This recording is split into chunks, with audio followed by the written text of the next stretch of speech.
Hello everyone. My name is General G. Morales and I'm from BSMT 3 Year 1-17.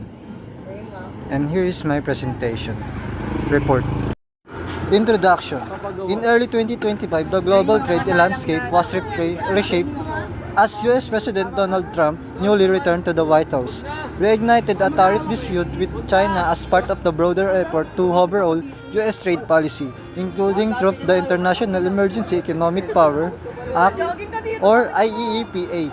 The timeline below traces the rapid sequence of ensuring policy, announcement, and retaliatory action, illustrating how each side's measure intensified throughout the spring. In the 2025, the US and China engaged in a tit-for-tat trade dispute linked to tension around merchandise trade.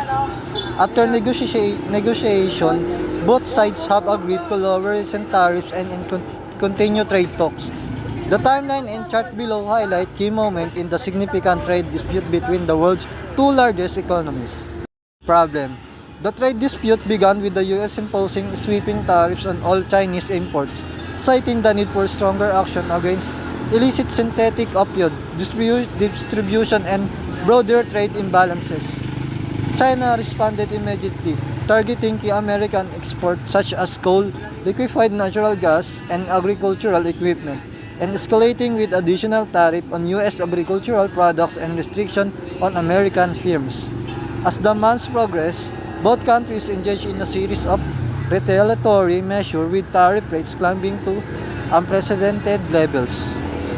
This chart shows that the announcement on US-China tariffs have developed rapidly in recent months. The timeline below tracks select announcement, not effective tariff rates.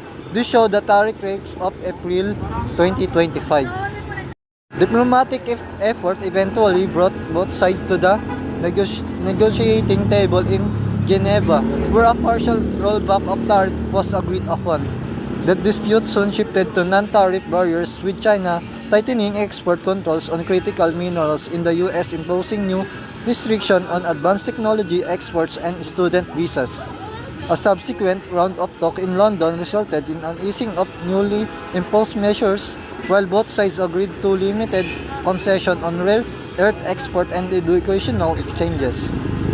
The episode underscored the far-reaching consequence of trade policy decisions affecting supply chains, global growth, forecasts, and diplomatic relations. China has hedged itself enough away from export to the US. Liu Qun, founder and CEO of Fusawa Advisory Incorporation, said this week at the World Economic Forum's annual meeting of the new champions in Tianjin, China.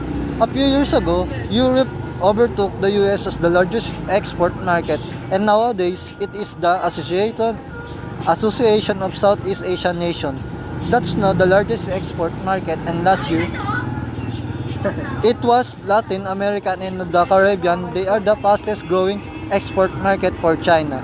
As for the rest of the world, Trump's 90-day pause on reciprocal tariffs come to end on July 9. Thank you everyone. This is the news about tariff of US and China. Thank you for listening.